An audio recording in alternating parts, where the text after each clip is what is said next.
Welcome back to day four of the 100 horror films in 31 days. I got in four films and some really good watches today. First up is 2020's The Grudge, which is directed by Nicholas Pesce, who also directed Eyes of Your Mother or My Mother. Four screen credits in total. I got to tell you, The Grudge is an American remake of the Japanese Grudge. And I had just recently, just to kind of put this in context, I had just recently gone through all the Ringu movies because of the Arrow release, and I've seen all the Grudge films. I mean, it's hard it's hard to get excited about a girl with long hair that's kind of white and ghostly, and she's wearing a white dress, and that's just, it's in so many films, it's hard to get excited about it. But having said that, I like The Grudge 2020, the American version. Yes, it's a copy of the Japanese version. Yes, the Japanese version is better. But I still liked it. And I thought, and yes, it's got jump scares. But the interesting thing about it, the jump scares I thought worked in this film. You knew they were coming. I mean, I've seen so many of these. How many times can you see a little girl with long black hair, jet black hair, dressed in white? She's this ghostly apparition. I mean, we've seen it over and over and over. And she's going to jump up over the bed, and she's going to. I mean, it's all very predictable. I could write the script in about 10 minutes. But I went into this with no preconceived notions about the Japanese films. And I try to do that with any kind of a remake or reboot. I try to just wipe the slate clean and watch the film. For example, Hills Have Eyes remake. I think that's better than the original. But a lot of people, I think, go into these films with the original already in their mind, and they've already decided. I think whether they admit it to themselves or not, they've already decided that it's not going to live up to the original. It's just a cheap ripoff or a copycat of a better film. And I do admit that the Grudge, the original Grudge, is the better film. But this was a good movie. I really enjoyed it. And the jump scares, I don't know whether I was in the mood for it or not. I mean, the jump scares worked for me. So I don't really have a problem with jump scares. And even when I know they're coming, I mean, it's still. I think what they did, what Nick did, that I thought worked. I mean, I don't want to overanalyze this too much, but there's a typical jump scare. It's reproduced in so many different films. Basically, the evil ghost is pulling the bed sheets down off of the guy, and then all of a sudden you're going to see her head pop up. I think the difference in this film versus, say, others that have been done with that trope is that if you look at the editing of it, so the ghostly apparition is coming up over the bed frame, but also it's quick cuts.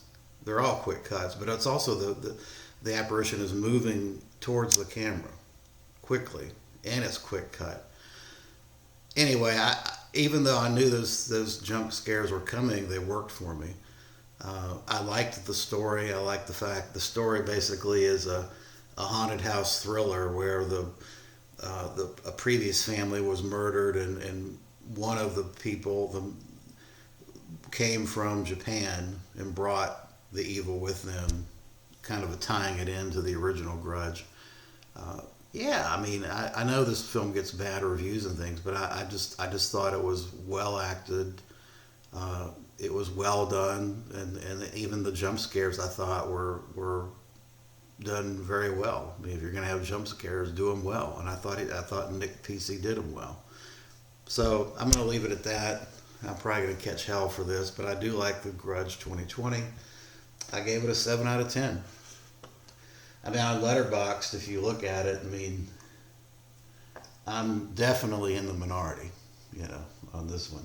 But I don't care. I mean, what you like and your tastes in films. I mean, it doesn't have to. It doesn't have to jive with all the masses. I mean, you can go the other way. So I liked it, and I'm not ashamed to say it.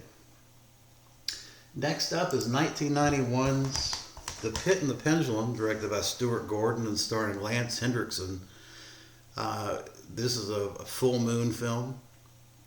Not a fan of full moon films in general, but I did like this film. And this is, you're looking at this thinking, well, this is a blatant ripoff of Vincent Price's Pit and Pendulum, or a copycat of Pit and the Pendulum. It's really not. This is really a film about the Spanish Inquisition. There is a Pit and Pendulum scene because it's part of the torture aspects of the film. But Lance Hendrickson plays the Spanish Inquisitor, and he's basically going around almost independent of the church, in fact, and torturing confessions out of people. Basically, at one point, the church comes in and says, "You got to stop this. We don't advocate this." So he's just kind of a lone wolf going about it, and he's just an evil. As it comes to find out, he's basically working for and worshiping Satan, and that's what's driving him to do these things. Lance Hendrickson was great in it. I thought it was a great, solid film. Stuart Gordon did a good job directing it. So yeah, I can definitely recommend this as a watch. Special features wise, there is an interview with Stuart Gordon on here. So it's and there's like a 30-minute making of featurette. So that's it's not great, but it was good. I give it a 6 out of 10. All right, next up is 2019. I watched this on a streaming service, Zombieland Double Tap. And this was, I wasn't really interested in watching this, but it was the pick of the day, the subset selection for the theme, so I went ahead and watched it. This is a follow-up sequel to the original Zombieland, it's a horror comedy. With Woody Harrelson. And Woody Harrelson, I think, if you don't have Woody Harrelson in the movie, there is no movie. I mean, I think he is the movie.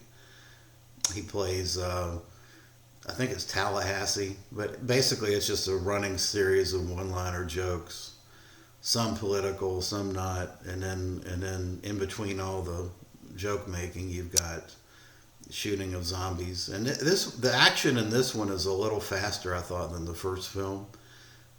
But I thought it was an adequate sequel. It's not great. I mean, I give it a 6.5 out of 10. It's a fun one-time watch. It's not something that I would go back to. Next up, a surprising entry here from Code Red. I think I bought this from Ronin Flicks. This is Deadly Dreams, 1988.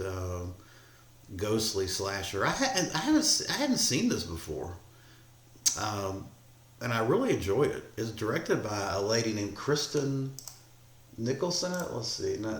Kristen Peterson. And Kristen Peterson went on to be a psychiatrist of all things. She directed Critters 3. She has a lot of screen credits, and she did a lot of assistant work. She worked on Tremors, for example. I thought it was a really good movie, and I thought the lead actor, Michael Anderson, who was also in Jaws: The Revenge, did a good job. Basically, this Michael Anderson plays this guy that sees his family killed, and then after that, when he grows up, he starts having dreams about the killer chasing him, and the killer wears this fox mask. It's a good movie. And it's got a neat ending, a twist ending. So I guess surprise twist ending, if you will. Decent kills. I thought it was fun. It's a fun little film. This has interviews. It's a 2K scan, on-screen interview. The interview with the director I thought was interesting because of her. You have so few women, or did anyway, directing films, and it was interesting to have her talk about working for Roger Corman and how she got into filmmaking and then transitioning to being a psychiatrist. I thought that was interesting. I give it a 7 out of 10. So yeah, that's it for day 4. Let me know what you think in the comment section below. Appreciate you watching.